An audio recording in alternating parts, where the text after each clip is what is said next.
Good evening, everyone. This is our special Halloween extravaganza. I hope everyone is enjoying the season, and we have all three of us here to gang discuss Halloween Ends. I got Mike. How's it going, Mike? I am well. What's up, Mike? What's up, Jeff? Great to be here for the biannual, three-way of the Halloween movie discussion. We did it with the prior film, Halloween Kills, and I am not completely sure if we did it for the first one or not, or if Jeff was even on board in 2018. I don't Yeah, think he was. I think that was before Jeff's time, actually, Yes, with this before your show. time, Jeff. Yeah, yeah. Yes. So, It was, but like in sort of in the spirit of like that movie and rebooting and everything, my first Necromaniacs episode, Mike and I covered Halloween 2018. So Mike covered out with the both of us, but individually. Excellent. yeah, Good memory. yeah. Good memory. I Yeah. had some a change of heart, I think, about how the first first of this trilogy, this Mhm. David Gordon Green trilogy. So I think some months had gone by, or maybe a year, and then Jeff and I like reconvened on this thing, and I had some thoughts, some additional thoughts. So Yeah. Great. Yeah. But yeah, good to be here. This is the Halloween episode, so we hope you're going to enjoy it. And Jeff, it's good to see you, Jeff. It's good to see you, man. It's been since December last time I've seen you? Yes, the year-end wrap-up, which we will obviously be doing again Yes. for you kids out there. And it's been a fucking year and a half for horror, as I've said on the show many times. So much so, having trouble keeping up with it. But looking Yeah. at the list of all of our back episodes of like the last, say, 3-4 months, I mean, we've hit so many 2022 movies. Probably the most of the current year in the history of the podcast, I think. Yeah. That sounds about right. Yeah. It's been a really good year for horror. It's doing well at the box office, doing well in streaming. Shudder seems to have really stepped up their content. I hate to use that word, but Yes.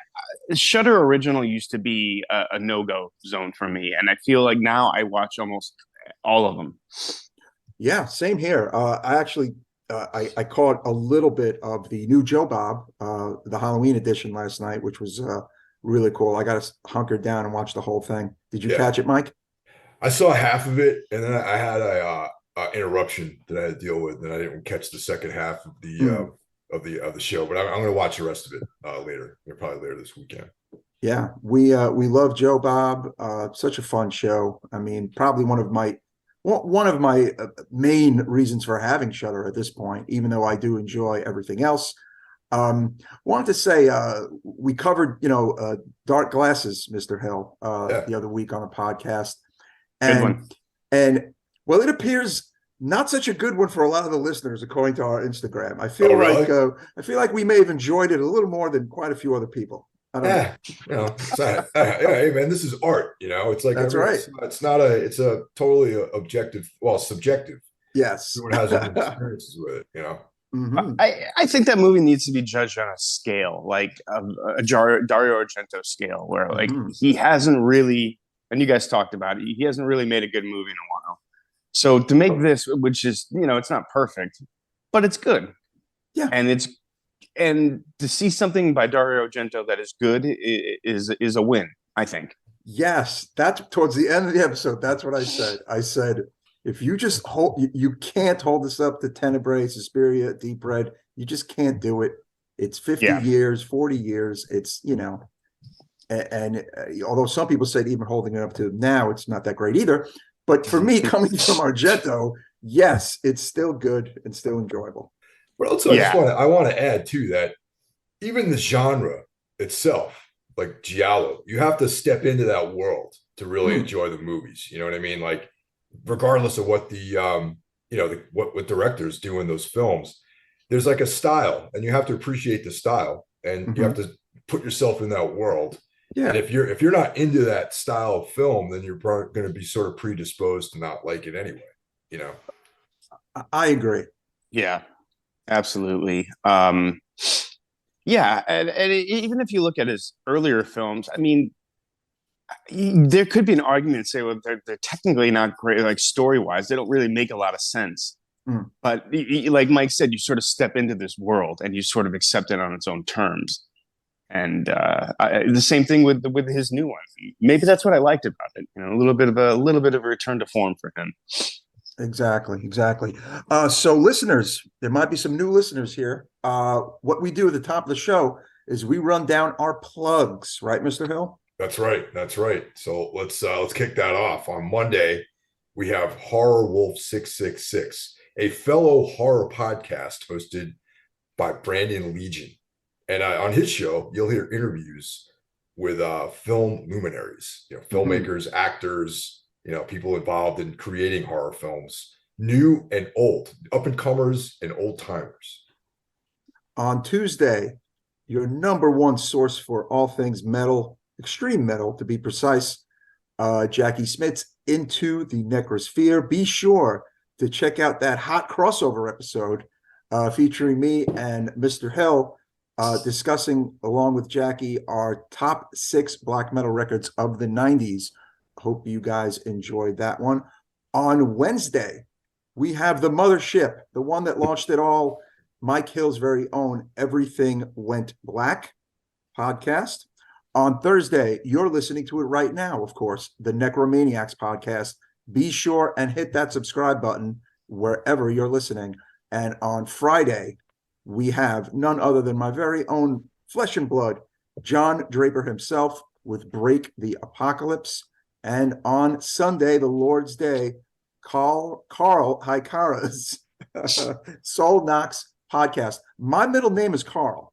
I don't know why I had trouble with that, Carl, guys. Can you explain that? I never knew that, Mike. I didn't know your middle name was Carl. My middle name is Carl. I didn't know that either. You guys just learned something today, and so did the listeners. It's not like Carlo, No. it's not like Michele Carlo Scandato or anything like that. Well, no, that'd be perfect. It is. I mean, technically, it's short for Carmelo, but it was named for my grandfather, Carmelo Scandato. But people called him Carl. But on my birth certificate, it's just Carl, not Carmelo. I have a nephew named Carmelo, though. Yeah, I was going to say I was aware of that. Definitely. Yes, we've kept the name in the family, but yeah, my middle name is Carl. For that little sidebar on the Scandato family. So we've got you covered 6 of the 7 days a week. On Saturday, just chill out, go outside, do some shit, right? I mean, come on. You can't listen to it 7 days a week. Come on. We give everyone a break on Saturdays. Yeah, take a break. Take a break. So yeah, that is your Apocalypse podcast gang, your Necro gang, your, cool guy. You got to check all these podcasts out list. Absolutely. Hell yeah.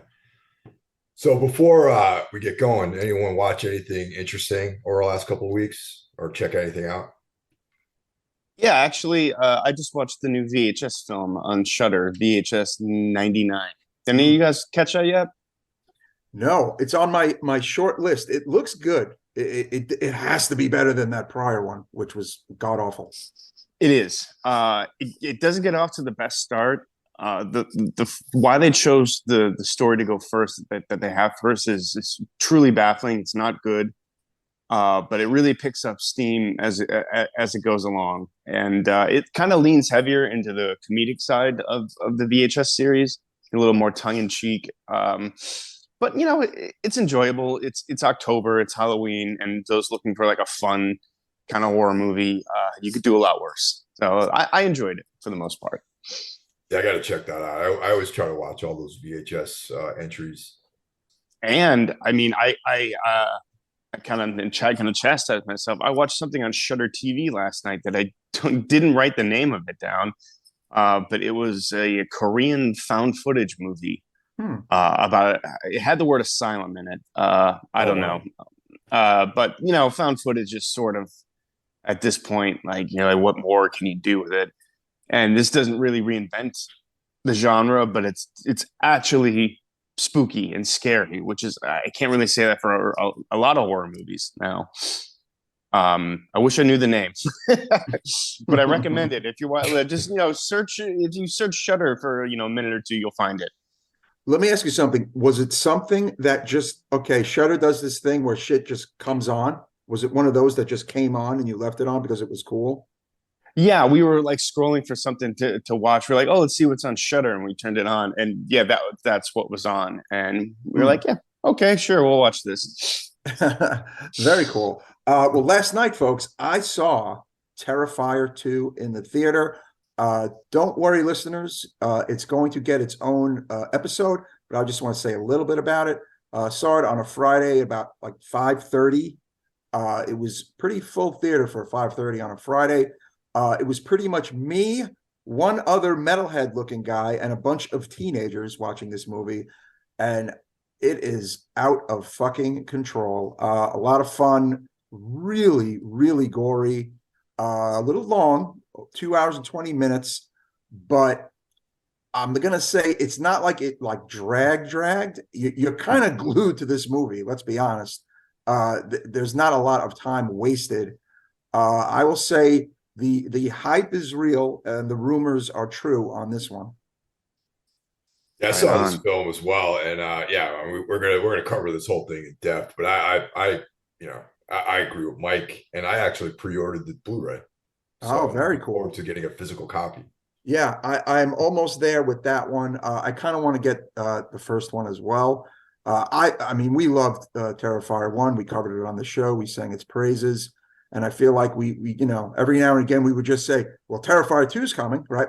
Like we would just Yeah, say, like, it's got to be coming at some point.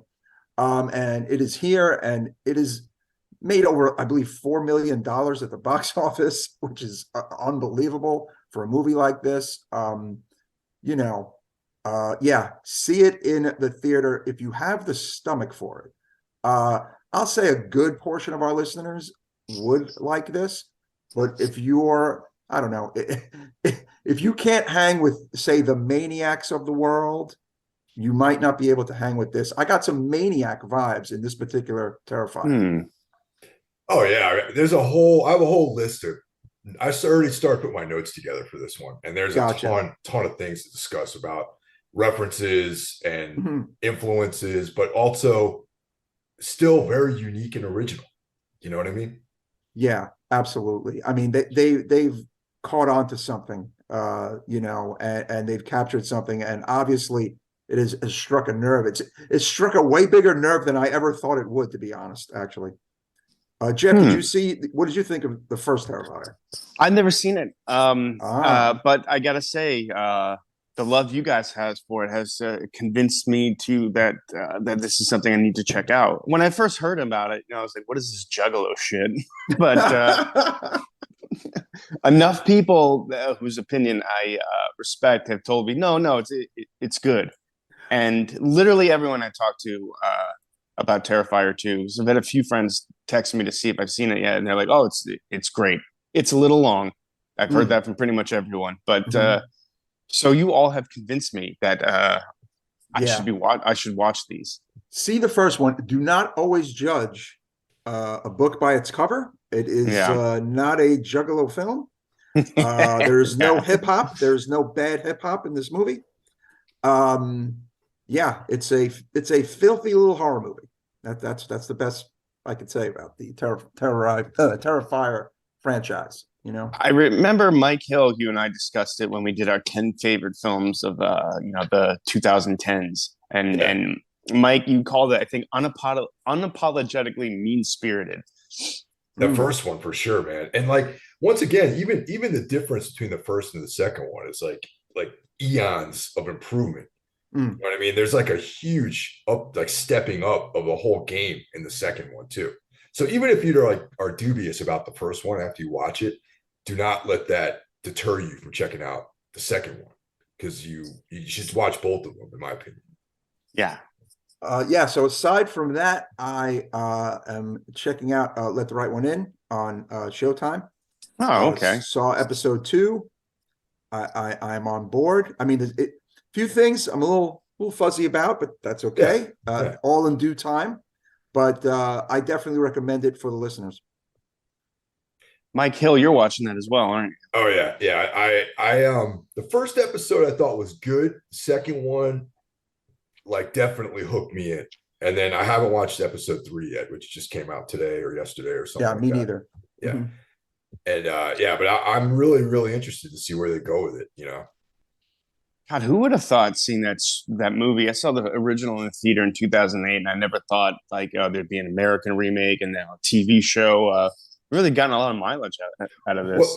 Well, they really don't expand on the mythology of the movies and the novel. Really, they just kind of use the idea. Like it's really Mm, not connected to it. They kind of go in their own direction with it. You know, they're just kind of using the IP as like name recognition, I guess.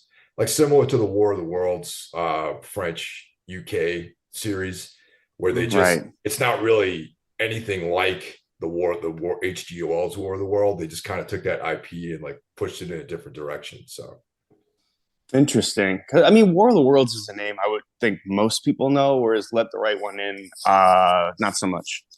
yeah, but it's Oh, definitely catering for horror, and that was like a very big horror film when it came out. that's true. Yeah. Yeah.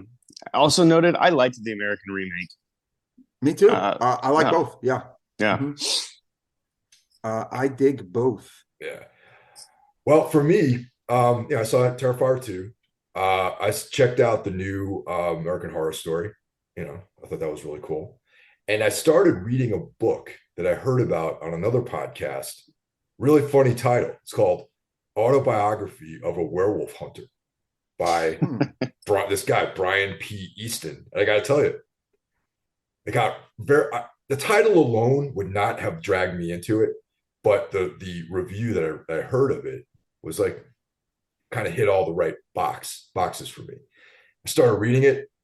It's part of a 3-book series, a trilogy, I believe they refer to those things as, and really good. It's like Apocalypse Now meets like Wolfman or something like that. It's like very dark, very brutal. Has this really nihilistic like vibe to it, and I'm all in on it. I'll probably read the entire trilogy. Awesome. Real quick. This is going to air before the 29th. On Saturday, October 29th, yours truly will be at Crystal Lake on Grant Street in Brooklyn for the Halloween market. I'm going to be selling a shit ton of my Black Death and Hardcore vinyl, along with some comic books. So come on out to Crystal Lake on Saturday, October 29th, 647 Grant Street in beautiful Brooklyn, New York, 1 p.m. to 7 p.m. Come on out. It's in Williamsburg, right? Grant Street. Yes, it is. Okay. I've never been there. I heard it's a cool spot. It's got a great name, Crystal Lake, Crystal Lake Bar. Yeah, man, sounds like it's going to be a good time. It's going to be a bunch of other vendors there, horror theme, whatnot, Halloween. Yeah, Halloween weekend in good old Brooklyn. I think I might come out to that, hang out, check that out. I've been meaning to go check that place out, and it's Halloween weekend. It might be Yeah. cool to like swing by and just hang out and do stuff like that. Yeah, the night before I'll be at the Chiller. Unless I don't know if you're going that Friday or not, but I definitely am going Friday the 28th to the Chiller Con in Jersey. There's been a change of plans. Oh, I am actually going to be going to Philadelphia on that day to go and see Something in the Dirt, the new Benson Oh, and nice. Wayans. Oh, Yeah, our quality control manager Rennie and I are going to that down in there's like the Philadelphia Film Festival, so we're both going to be attending that. I will refer to Rennie as the fourth Beatle in this Necromaniacs podcast at this point. yeah, He's the fourth absolutely. Beatle. Yes. So, very cool. Enjoy. I'm dying to see that. I love those guys. Little disappointment in that show they worked on for Marvel, but it turned out to not really be their show. Yeah, yeah. They only directed like a handful of the episodes, I think. Yeah, I think maybe like 2 or 3 out of 6 or 7. I never finished it. I should probably get around to that someday. All right, so we're getting together today to discuss Halloween Ends, allegedly the final chapter in this David Gordon Green, Michael Myers saga. So we got a lot to talk about today. Yes, we do. Hey, according to Green, this is his final chapter, and this is Jamie Lee Curtis's final chapter.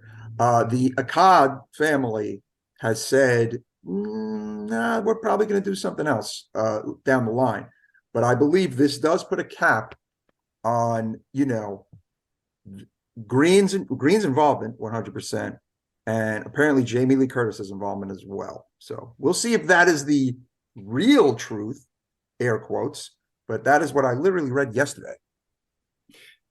Let's get some of the particulars covered first before we get into the meat of the episode. So, of course, directed by David Gordon Green, written by Paul Brad Logan, Chris Bernier, Danny McBride, funny man, Danny McBride, Love him too, and David Gordon Green.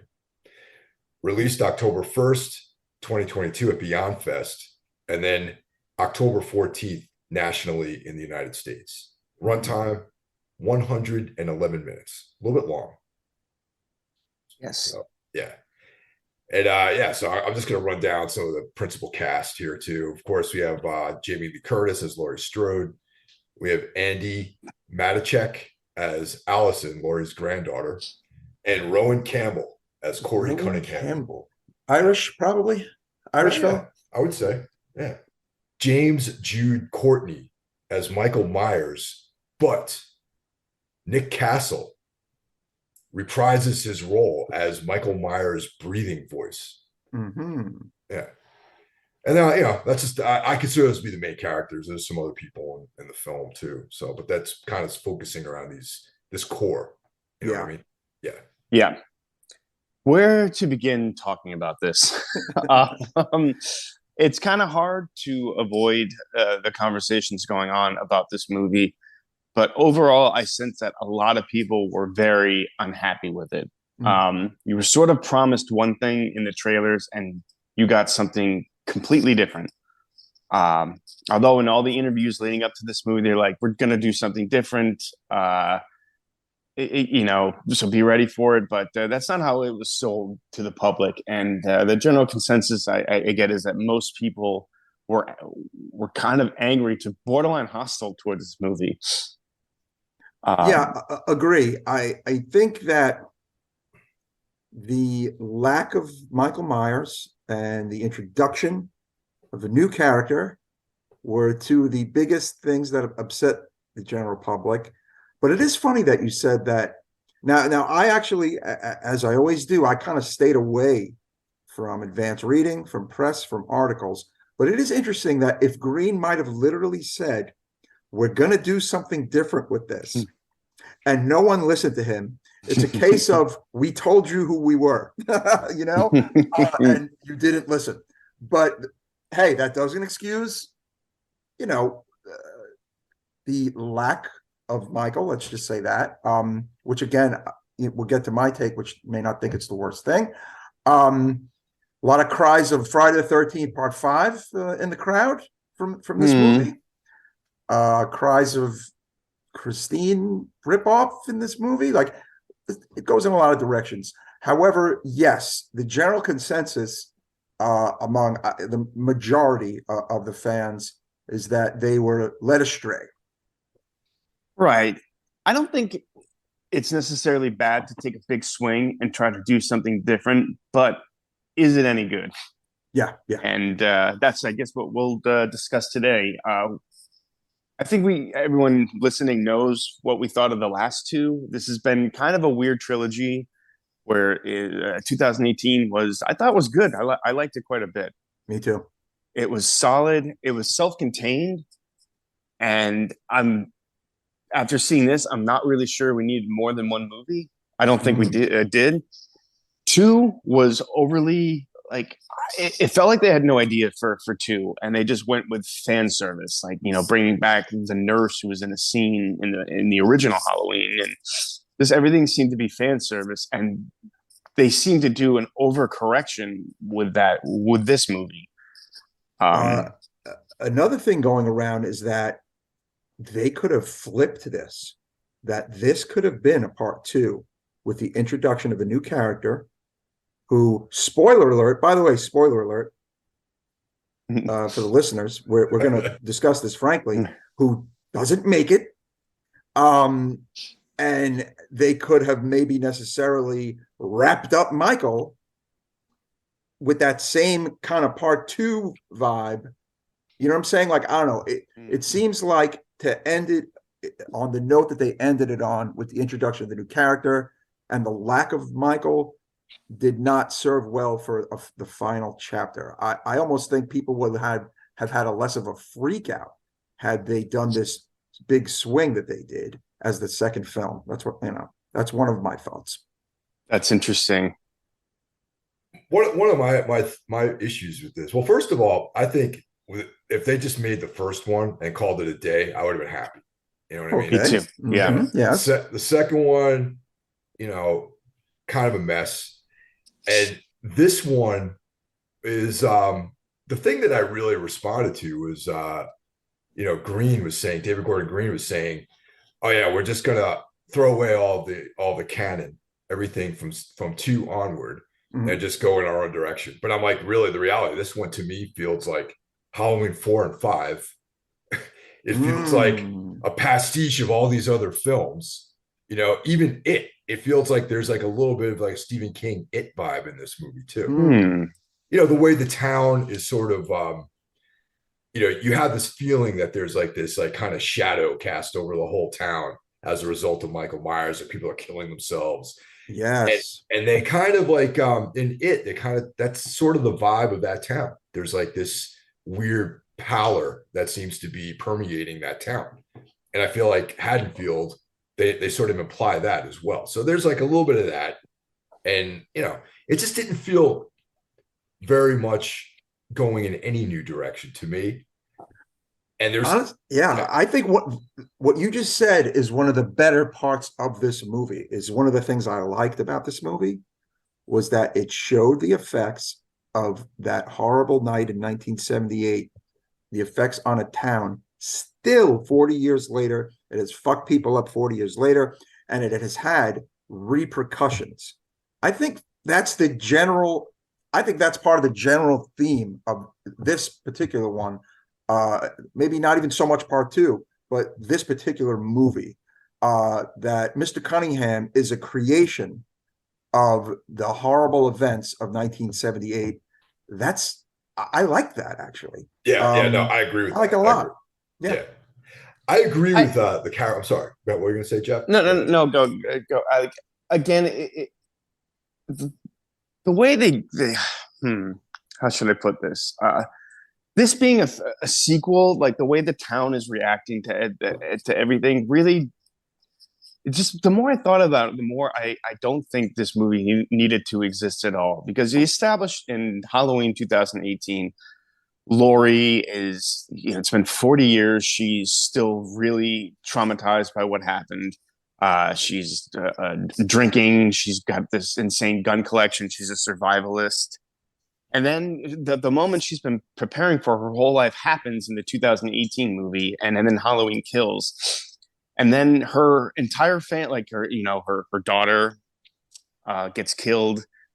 Michael Myers went on a huge killing spree, killed way more people than he did in 78. And now he's just gone, and the town is like, oh well, time to get back to normal. and Laurie is the same. She's like, oh yeah, just time to live a normal life. It didn't really seem to make a lot of sense. Like, the opening scene takes place in 2019 Halloween, a year after. Yeah, 1 year after. And it just seems like business as usual. This guy's still isn't there out a jump? Isn't there, okay, opening scene is 2019, a year later. I believe it jumps to 2021 for all the events of Halloween Ends.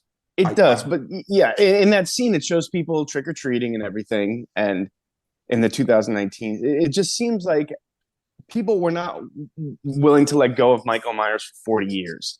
He comes back, kills a lot of people, and now they seem willing to just move on with their lives. Well, I have to disagree with that, actually, because there's that one scene where Laurie comes out of the supermarket, right? And after she's talking to the cop, and then she's just smiling. And that lady rolls up to her and she's like, what are you smiling about? Like, you're responsible for like my sister, who was your neighbor, being blinded or whatever. And it's like, right. Yeah, that was a good scene. Yeah, so there is a feeling of like the sort of consequences of everything that happened in the more recent past. And people still look at Laurie as being this like freak because there's that scene when those kids are hassling Corey and Mm. Laurie Strode kind of steps up and she's like, "You leave that boy alone," or whatever. And they're Mm. like, "Oh, it's a psycho and a freak show," or whatever they say. Right. But she is kind of like, the somewhat a pariah, I guess, in that town. Still, yes. And the feeling that I get is that she sort of understands where she exists in the hierarchy of the town, and she's comfortable with it. And that's why she's writing her memoir, and she's healing, and she's got the house with all those white chicks in it, drinking white Zinfandel, and like there's probably some pumpkin spice lattes like being prepared, and pumpkin pies and stuff Delicious. like that. Yes. Yeah. Mhm. So so I think I that want to know, like, why did that upset people so? Like, so many people are focusing on the fact that she turned into a Karen and blah blah blah. Like, there's just like a really lot there of was there venom. was there was like I didn't mean it as that. I just get a kick out of like basic like white women and their No, the things that they like, right? No, it's like fun. white Hang on a second, Zinfandel. guys. Yeah. Yeah, sure. But but yeah, some of the venom, and I'm calling it venom, online has been like they turned her from a badass to a Karen who's Nah. baking and blah blah blah. Sorry And it's about like, that, come guys. on, it's just that's not necessary. I mean, No, that's some fucking neckbeard shit, if you mm, ask me, man. You know what I mean? yeah. I didn't see that. She was just like, whatever. She has a house. It's a nice house. They're drinking white Zin, you know. And what is she supposed to be doing in 2021 from not like, yes, it has been 40 years. Is she supposed to be still this mess of a person? Like, I actually was happy to see her with a modicum of happiness in her life, you know? It showed development, you know. If Yeah. she had just been the same character she was in the last two films, then there would have been like two dimensional. It's like, it's like that criticism people make of bands that make the same album over and over again. It's like the Mhm. movie has to like progress through time, you know. Oh no, I agree with that. I just think it's a weird choice to make her a survivalist, and then when something worse happens, she decides to move on. And then you have the daughter who lost her mom and dad, all of her friends, her boyfriend, Mm. and there's no real impact on her at all. It feels like she's just sort of living life like this didn't happen. I disagree. Uh, yeah, I disagree. She's a damaged girl. She's clearly not as over it as she appears to be. Thus, why she falls in love with Corey Cunningham. mm, Well, They are both, as the Depeche Mode song says, damaged people. Uh, and that made sense to me. And I actually think Andy Manichak was great. She was probably one of the better parts of this movie, actually, in my opinion. Um, I don't think she's everything's fine, and I didn't really get that vibe from her at all. yeah, I kind of agree with Mike on that because and also the way that she falls for Corey is pretty fucking aggressive, man. Like Yeah, she's yeah. Corey, you know, basically a manslaughterer at that point of the story, Mhm. a guy who actually is another pariah in that Mhm. town. He himself is dealing with all that stuff of killing that kid, and all that, whatever, manslaughtering that kid. And as immediately when Allison sees him, she's drawn to him, and comes on pretty strong. You know what I mean? Like she's just like real upfront about her interest in him. Yeah, and I agree. Lori's very drawn to him too, like her mother. Well, Yeah. again, it just I felt that part was a little underdeveloped.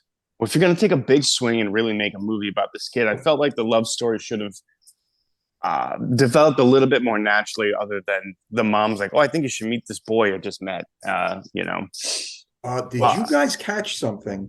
We're going to talk about Corey now. Did Okay. you guys catch the very brief, but to me, really right there, incest angle with Corey Yes. and his mother? yeah, Yep. That was creepy as fuck. Yeah. Yeah, that was a bit heavy-handed when the mom says, bad boys don't get custard for dessert. It felt like something Well, off then, Pink But Floyd The there's Wall. another. There's the kiss, yeah, the that's the one that kiss, you were talking about. Yeah. and that Mm. the father is there. Like you kind of think the dad is like this normal, cool guy with a crazy wife. No, the dad is nuts too, and the dad is well aware of the incest, and he lets it happen. Like the dad is not all there. That was a really interesting touch that I haven't seen a single person online talk about actually. Yeah, there was definitely some cuckoldry vibes going Mm, on with the dad.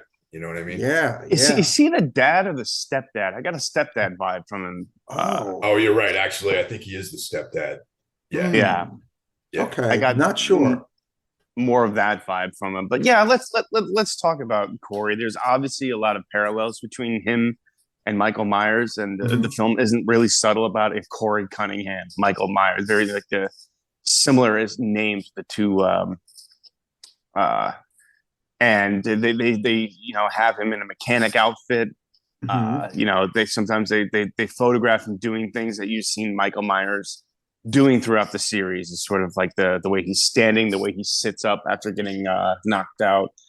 Um, so they really establish that this is going to be the next guy. This guy's going to pick up the mantle, Mhm. which I don't think is a bad idea. But again, the way they kind of go about it just seemed really haphazard and not fully thought out. Like we've had 3 of these movies now. I don't know if Michael Myers is supernatural or not. Sometimes he seems like he is, and sometimes he seems like he's not. I have a question. What did you both think of the opening scene of the film, the introduction of Corey and the incident? I actually thought that was fucking great. What did you think? I loved it. I actually laughed out loud. I LOL'd when the kid splattered on the floor. Mm, I was like, this must have been a moment that Dana McBride wrote because it Yeah. yeah. it plays as very darkly comedic. Like I don't know if I was supposed to laugh, but I did. But it's very good. It's shot really well. I like the camera Mhm. pointing up the staircase, showing a little bit of that Terrence Malick flair that David Gordon Green was known for in his early films. I loved it. If that would have been the movie, I would have been, if it just ended right there, I would have loved it. I dug it. I Like, thought it was cool. I thought it was really cool.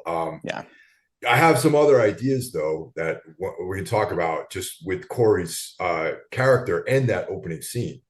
And yeah, I mean, I guess like in one sense, for him to be the parallel to Michael Myers, he had to have taken a human life. You know Mm. what I mean? mm, So yeah, so that also figures into his new role. And I got to say, straight up, missed opportunity. You know what I mean? With Corey. Mhm. Really, they fucking dropped the ball in this whole thing with him, really. Because it's like, I think personally, Michael Myers, even though he was very much in the background throughout this whole movie, should have taken an even further backseat and really set up Corey as like the next sheep. You know what I mean? Yeah, well, let's talk. Look, let's be honest. Michael Myers is a mortal. He's mortal. I think yeah, that has been established. He's mortal man. He is almost 70 years old in this movie. Okay, mm, he has taken a beating. That is why we're not getting the Superman Michael Myers. Like some people online, some of these things I shake my head at, and it's like Michael Myers is indestructible, and Michael Myers is this, and he shouldn't be doing this, and why is he like a frail person?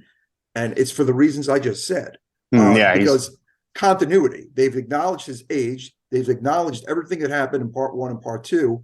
He's on his last fucking legs.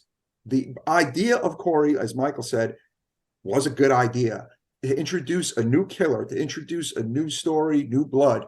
I think ultimately was actually a great idea. But the problem, aside from the fact that, okay, spoiler alert, he fucking dies, Yeah. is that I think it just could have been handled perhaps a bit better, full stop.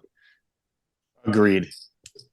But even though we are acknowledging that Myers is a mortal, a mortal, Mortal, yeah, not immortal, not sorry. immortal, yeah. There's definitely some supernatural elements to it. You know what I mean? Yeah, yeah. That's what I'm saying. Yeah, like the transfer of evil scene, I guess we can call it. Yeah. Uh, Mhm. I mean, you kind of established Michael Myers as this almost Terminator-like thing that can't be reasoned with. There's no thought, there's no motivation. He just kills. But all of a sudden, he sees something in Corey, which seems very out of character that these filmmakers established. He either sees something in him or transfers the evil in him to Corey, which I mean that's what I got out of that scene anyway, because Michael doesn't kill him, and then they sort of become a duo for a minute. Mhm. Um, Again, it just seems very out of character for something that can't be reasoned with. It's something that you know what I mean. It's almost like it's the shark in Jaws had like a buddy and became like a mentor to another shark. It's just sort of a silly idea I with guess. what they established in the last three movies, with the original Halloween and the two before this. Well, one of the things I was thinking about during that scene when they, when he's in that drain pipe and they lock eyes, and then there's this transfer of some kind of transfer of information that goes on between the two of them. I had the vibe that the idea of the shape is transported between people, and maybe it might even have something to do with the mask too. You know what I mean? And like this film could have been like a transferal of the essence of evil, like the shape, like idea from Michael Myers to Corey, Mhm. and but it really that would have been such a home run, I think. But it just they fucked it up though. You know what I'm trying to say? Yeah, maybe at that moment that should have been when Myers just dies Yeah. Mm. and Corey is the new shape. And I think I would have been more on board with it because, like, in this movie, like Michael Myers is a background character, and then they bring him back for this very underwhelming showdown sort of thing, almost like, oh yeah, right, this is a Halloween movie. Like True. it would have been cool if like his demise was kind of anticlimactic. Like, you know what I Right. mean? Like for some reason when I saw that scene, this might be very random, but this is maybe because I'm rereading all these comics right now, is when he was in the drain pipe, the idea of the swamp thing came to me, where it's like, Hmm. the swamp thing is like Alec Holland is a person, but then he just disintegrates basically, and he melds with the essence of the green or whatever. You know what I mean? Mm. And that's kind of how I feel like maybe the vibe I was getting at that moment was Michael Myers was incorporated into this evil darkness, and then his time passed, and then Corey would take on the mantle of this new shape, this new evil essence, that this sort of immortal concept of a nihilistic like killer. You know what I mean? That's how I really felt. That's what I thought was going to happen at that moment, and they just fucking missed the Drop the mark on that, ball. man. Yeah. Yeah, I think I would have been on board with it. That's how you take a big swing and connect. Like, okay, maybe not everyone's going to be on board with it, but it makes sense. Whereas that, like again, bringing back is Michael Myers supernatural or not? We show him, it shows the movie in the movie him killing someone and almost doing like a Hulkamania thing, like as he's stabbing the guy, like he starts like shaking, and it played as comical to me, and I don't think that was a moment that was supposed to be funny. I mean he's both really, like he's both Yeah. mortal and supernatural. You know, Did either of you find Corey sympathetic or annoying? I mean, did you like the actor's acting? I mean, I've just felt like I've seen the gamut of what people felt about him. Um, as an actor, I thought he was okay. I mean, maybe not extraordinary, maybe not terrible, kind of just in between. But I felt the addition of his character, like I said, was a good idea. Although some people have just found him to be an annoying character. What do you think? I really liked Corey's character. I thought the actor did a great job. I thought that, yeah, he's definitely a trope, like in a lot of horror films, like the outsider, he's angry at the world. He's damaged. He's a pariah in some sense. And I thought that's an interesting take on the character. I thought that when him and Allison have this thing of like, let's fucking burn the world down, burn this whole. I was like, cool. That's like some Bonnie and Clyde shit, or Yeah, something like that. Natural And Born Killers. yeah, Natural Born Killers, some like sort of like throwback to like the '90s or something. And I was like, wow, this is actually an interesting idea. Where Allison, where so many people close to her were murdered by Michael Myers, and then she's drawn to this guy who is taking on the essence of this entity that destroyed her family, basically. So it's really intriguing to me. I wanted more of that. Like I wanted more of that let's burn the world down kind of thing. We didn't get a lot of it. It was rather brief. Again, a good idea. A good idea.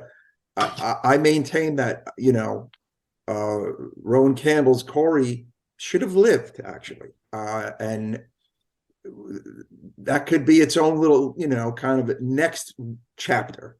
But the directors and producers had other plans. What do you think, Jeff? I kind of agree. This movie almost feels boxed in because it's a Halloween movie. Like if you removed Michael Myers completely from the movie, I think it would be a lot better. Like and it's not Halloween. Have it be about this guy and his, maybe there's like a mentor that the town is under, not a spell, but is affected by the serial killer who existed a long time ago, and if you don't have that Halloween box of everything you need in a Halloween movie, it would be more free. You know what I mean? To fully explore more ideas like what Mike was saying, like the Bonnie and Clyde angle, but they keep having to rein it in and oh yeah, Michael Myers, we got to bring him back. This is about a big showdown, and I think it does a disservice. Jesus Christ, I can't talk today. To what I think they're trying to do.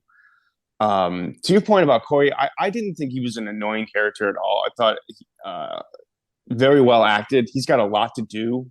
You have to start the movie as this kind of happy-go-lucky nerd and slowly progress into an evil maniac. And I thought he did a really good job with something that felt very rushed. I think that whole story needed more time to develop into something more fleshed out. Yeah. Well, once again, I just want to beckon back to comic books. You know what I mean? How we got some iconic characters that have undergone some major transformations. Once again, let's talk about the Swamp Thing, right? When Alan Moore took over the Swamp Thing, he kind of like reworked the entire idea of the old Swamp Thing, like the Bernie Wrightson version of it. And why couldn't they do that with Michael Myers and the Shape, in Halloween? I think like Green had such an opportunity to create his own mythology around Michael Myers and Halloween. And yet, like what Jeff was saying, he was totally like boxed into this, like this concept. And originally he presented this whole experiment as like, oh yeah, we're just detaching from all the canon and we're making our own Halloween films. But really at the end of the day, he just kind of stayed within the framework of Michael Myers, Halloween. He borrowed from like, Halloween 4 and 5, basically, with which Halloween was it? I think it was the one that those French guys made where they tried to like connect Michael Myers to some ancient, occult sort of thing. Well, the end of 4 into 5 and 6. Five. Really. Yeah, I mean, the end. Yeah, I mean, yeah, it's like that crazy ending. Actually, it's the crazy ending of 5. I'm sorry. Yeah, 5 and 6. 5 and 6, right? But Mike, wouldn't you agree though that the addition of Corey is the mild Alan Moore Swamp? Like he's definitely trying. He's trying to, He did great work by doing that. I thought I was stoked when I saw that you got this kind of outsider character. He's like a new guy. Like he's got this like, romantic interest with Allison, which adds like a lot of complexity to the whole situation. But then he gets fucking killed, or he kills himself rather. Yeah. And it's like, you just fucking ruined like the next 3 films that you could have made. You know what I mean? True. I want to talk a bit about how it kind of wraps up, and the parading of the corpse through town. Um, it was a little silly, but like, I guess that's what you do. Like, I think what they wanted to kind of drive home was that we're fucking killing this guy. What do you think? Like, Oh yeah, yeah, we're definitely putting an end to it, and that's yeah, of course. Yeah, it The played a meat little grater, silly to whatever me. the fuck it was, a metal grater they threw his body into. It was kind of interesting. And then we see some characters from Halloween 18 and Halloween Kills, and parading through the streets, and it was that was an interesting moment. Like part of me loved when they threw him in that crusher or the hell it was. That fuck, I don't even know if that thing exists in the real world. It might, Like, you know what I mean? Like when you see his body fold up and his head explode. Like part of me, the gore hound in me, loved that part. yeah. And it was fun. You know what I'm saying? It was a fun ending to the movie, but was it like narratively like a cool thing to do? Maybe not. I don't know. I'm not gonna like harp on it really. No. It was a little goofy, for sure, and that's one thing people are talking about how underwhelming the showdown is. I kind of think that's the way to go with this, because if you wanted to see the big Laurie Michael showdown, well, you really got that in the 2018 film.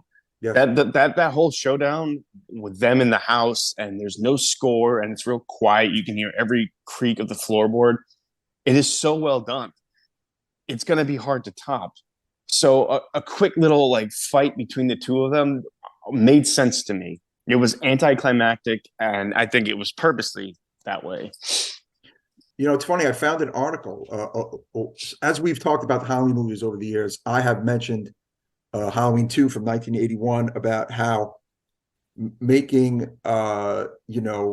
Laurie his sister gave Michael purpose. And sure enough, I found a new article where a writer felt the same way and was like, as much as John Carpenter hated that, as much as he hated Halloween 2, and as much as blah, blah, blah, and this and that, I still think this was a pretty good idea. And it might have helped Halloween Kills. What are your thoughts on that? I don't fully disagree with that. Like, because this series really tried hard to get Laurie and Michael together, but with no motivation for Michael. Like, how do you do that? And it was kind of like, in the first movie, the doctor goes crazy and tries to bring Michael to her, and it was really, really stupid. So I am not completely against the idea of them being related. A little motivation to his madness maybe isn't a bad thing. Right. But I also understand the decision to go their own way and not do that. Michael, what do you think? I think that Laurie being his sister really kind of like gave logic to the whole juggernaut of Michael Myers. Really, you know what I mean? Yeah. But in my version, that this trilogy should have taken the path it should have taken. It wouldn't have necessarily been necessary. Well, no, it still would have been necessary for them to be brother and sister, because once again, it gives him sort of a logical purpose.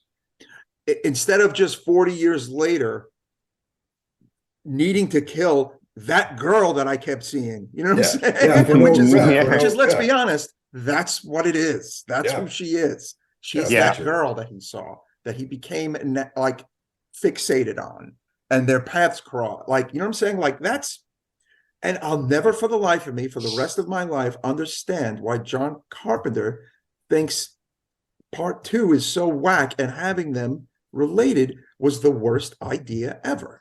Wasn't it his idea? No, yes, it was. That's the funniest part. Yes, but he regrets it. He hates it. It was a mistake. Yes, it actually was his idea, from what I understand. So it's wild. It's so strange.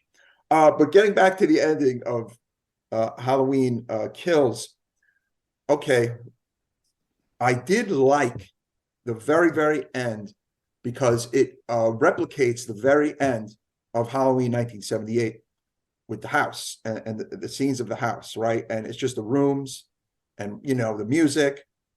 And I really liked the inclusion of Laurie keeping the mask, and it's sitting there. and it's a nice question mark. Why did you keep the mask? What is it doing there? But to me, look, as much as it leaves the door open a little bit. I mean, Corey's dead, Michael's dead. But to me, it does make a little sense that her character keeps the mask because of the life she's lived, the character she is. And you know what I'm saying? It's her mask now, and it's her shit. And by her keeping that mask, I think actually makes a lot of sense. What did you guys think? Yeah, totally agree. That's something I would do.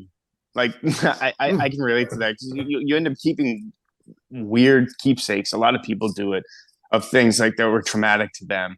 You like to have some sort of physical reminder. The Lori that they established in this seems like something she would do. So I didn't have a problem with that. I liked it. It was I agree. The ending shot, that was a cool way to wrap it up. Seeing that mask, it's still out there. Yeah. Mm-hmm. Evil never truly dies. I would like to maintain that the mask itself should have played more significance in the role of the quote unquote sheep. You know what I mean? In my mind, like it felt like this movie was developing a really very interesting wrinkle in the story of Michael Myers, and that mask to me should have been like a bigger part of it.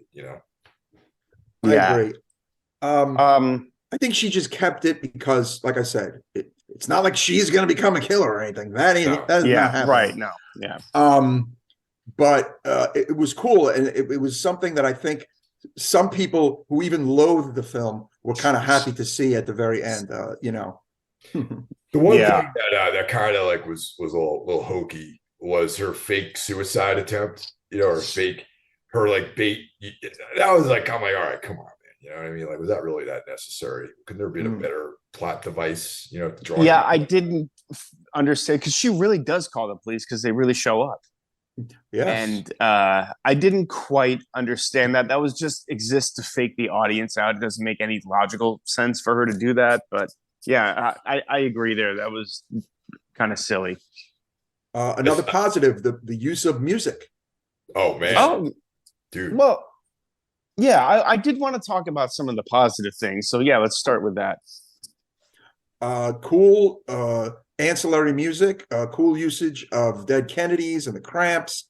The new music created by Carpenter and his son was really good. I ordered the soundtrack. I now have all three on orange vinyl. Halloween 2018, Halloween Kills, and Halloween Ends. Just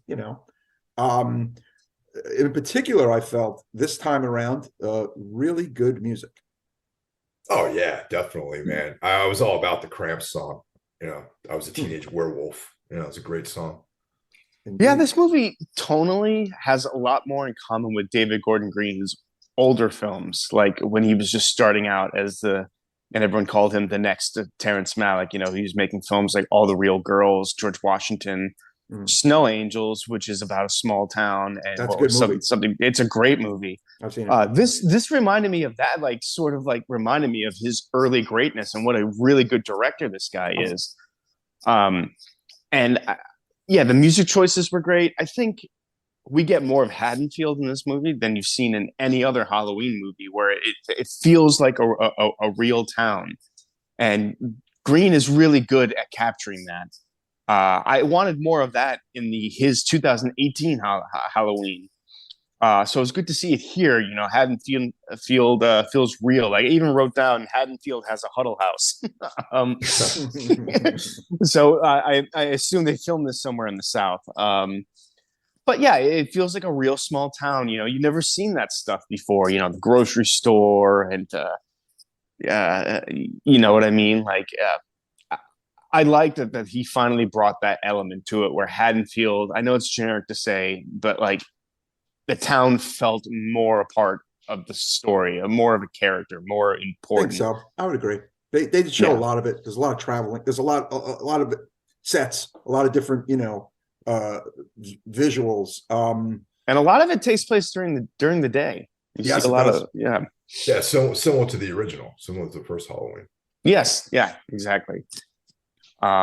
Is this a better movie, full stop, than Halloween Kills? Yes or no? Yes. I get this. 100% yes on my end too. Yeah, it is. I Go on. No, they took they took some big swings. They didn't all connect, but it feels like Halloween Kills is just a mess. It really feels rudderless and just like, well, yeah, a bunch of kills and we'll throw it together in editing. This movie felt like they took that B story from Kills and made it the A story, because it had like the subplot of the other killer running around loose and the mob mentality, and in this movie they flipped it where like that, like the side character is the main character and Michael Myers is the background character. But I think it's a better crafted movie with better. Not the ideas don't totally work for me, but at least there's something there. They're going for something. And I didn't feel that in Kills at all. Like I thought Kills was just stupid. Evil Dies Tonight was just It still makes me laugh to this day. I still chuckle about it. 40 years ago, Evil Dies Tonight. That's all I got out of that. There were some inventive kills, but like, who cares? This is, I think, a real movie at least. Like it looks good. There's a lot of thought that went into it. More layered. More layered, more themes, more interesting themes. They don't all work, but they tried for something, and that to me is far more applaudable than just the laziness of Kills. Mike Hill, do you agree or disagree? Yeah, this is definitely an actual movie. Like when I heard there was going to be a third, I was like, how much further can you sink after Kills? Kills, I thought was a fucking atrocity, man. You know what I mean? And like, but this one redeemed itself to me. And like I said, there was like a lot of good stuff in here, and a lot of potential. And my feeling is that they missed a lot of opportunities to make a really cool story, satisfying story, and they were coloring within the lines too much on this, especially since he was like, oh yeah, we're gonna go in their own direction, but he kind of didn't. He kind of borrowed from past films and didn't really expand the mythology any at all. Yeah, it's sort of like, I'm sorry, Jeff. I was going to say to Mike's point, it's like they went out really, really far, like they're swimming out really far and then realized they'd gone out too far and swam back to shore. That's what this movie felt like. We took some big swings, but then they go back to that safety net of what people want. And I thought that's a mistake. Yeah, a bit of a jump in the cold water only to get right out of the pool to a degree. Yeah, exactly. Sure. But the social media hate on this, in my opinion, like trumps the social media hate for Halloween Kills. Like there's just been this visceral reaction. But mark my words, you guys and listeners, as you're hearing this, I think time will be kinder to this movie, much like time has been kinder to Rob Zombie's 2 Halloween movies. How about that? I disagree with the Rob Zombie part. Totally agree with you. I have it written down. Like, I wanted to ask you guys, what do you think will time be kind to this movie? Like the original Halloween 3. Yes. When that came out, people fucking hated it. And now it's considered a classic. And once we get like 8 or 9 more Halloween movies after this, because they're going to be out, there's going to be a sequel to this, a remake to this, we haven't seen the last of Michael Myers. So in maybe 10, 20 years, I think this might be seen as one of the better sequels, whereas now people hate it. But I think time is going to be good to this movie. I agree. I totally agree. And it's almost like Batman, how like there's all these different, eras, like all these alternative takes on Batman that happen. You know what I mean? Like there's like, sure, the Long Halloween, there's all these different creator visions of that character. And that's almost what's going on with Michael Myers. Whereas like Rob Zombie did his thing, David Gordon Green did his thing, Carpenter had his stab at it. You got those Frenchmen that made those movies. Like, it's like all this, like, all these different flavors around the character, Yeah. All the timelines, there's like 4 or 5 fucking Halloween timelines, Yeah. It is literally choose your own adventure, and yeah, it's a crazy series. I'll give it that. Yeah, budget of 20, somewhere between 20 and 30 million, box office just hovering at about 70 million, which is pretty good considering most of the people we know saw this on their television, you know? I did, yeah. Yeah, me too.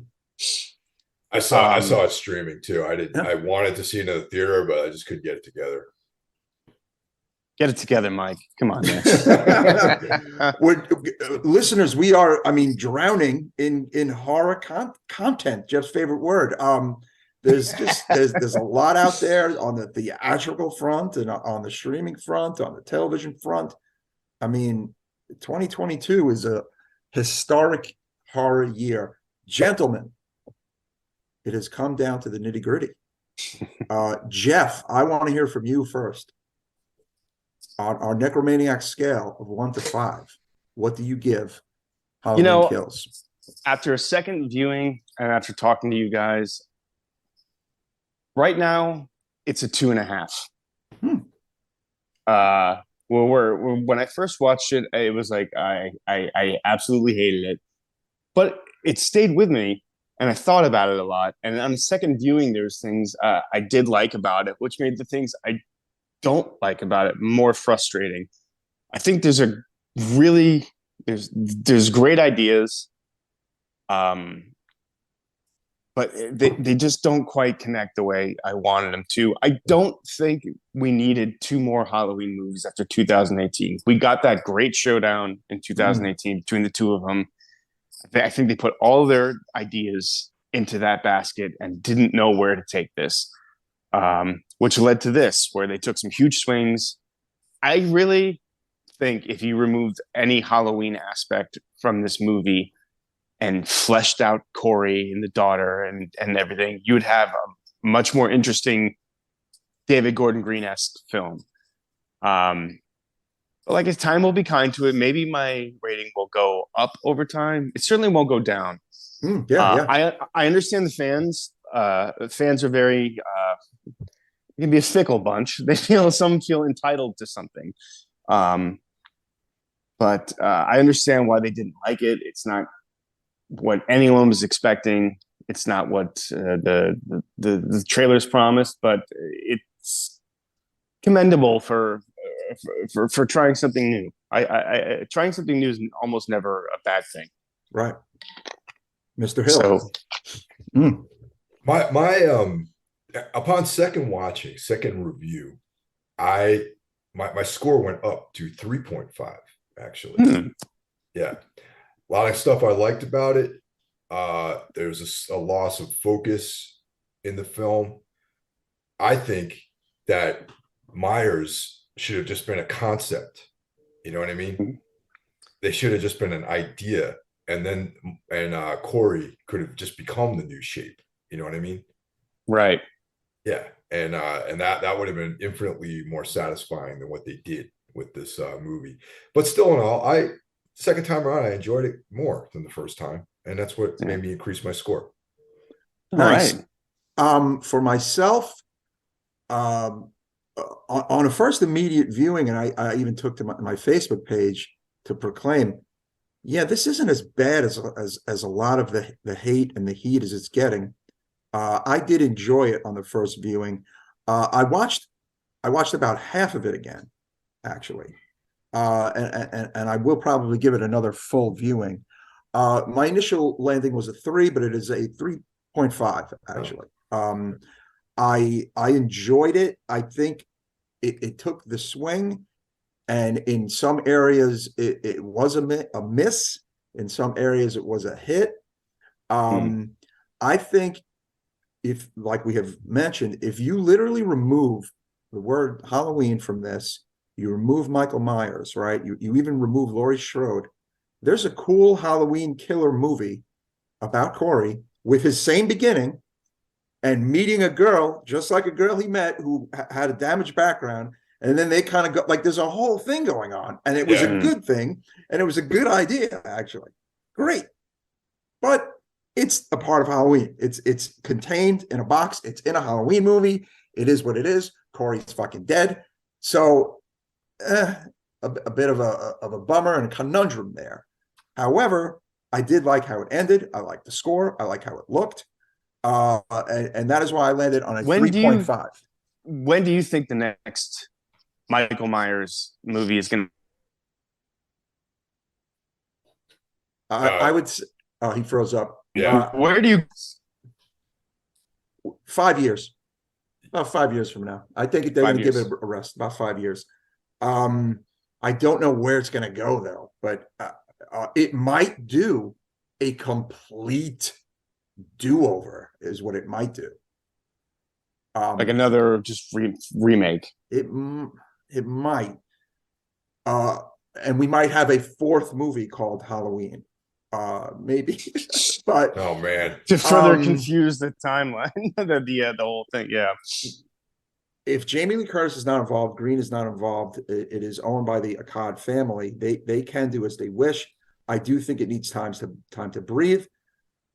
It has to be, I think, maybe, again, shot in the dark, 5 years time. It could be longer, though.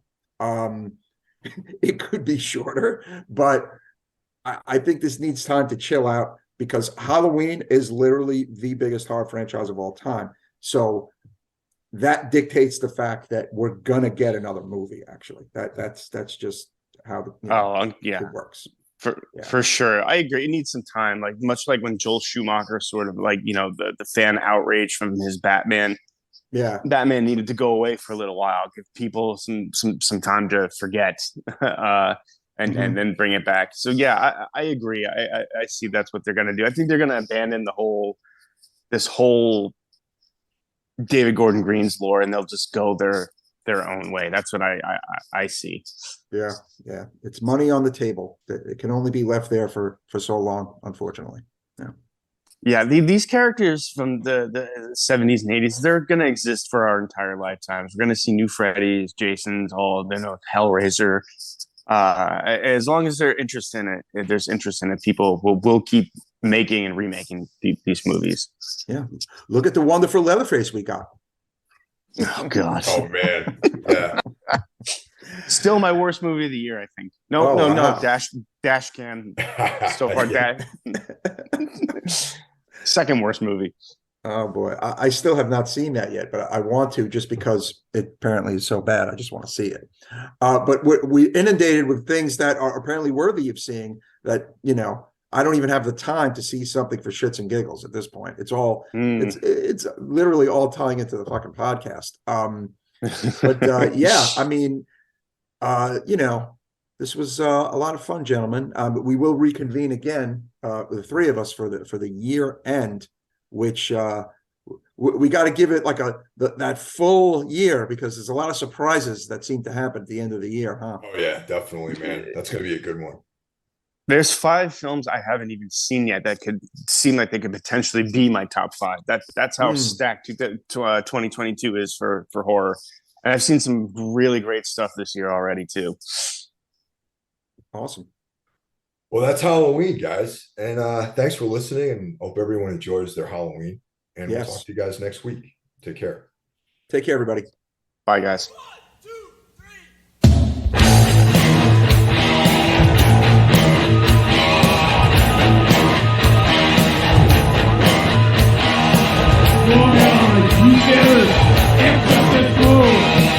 Excommunication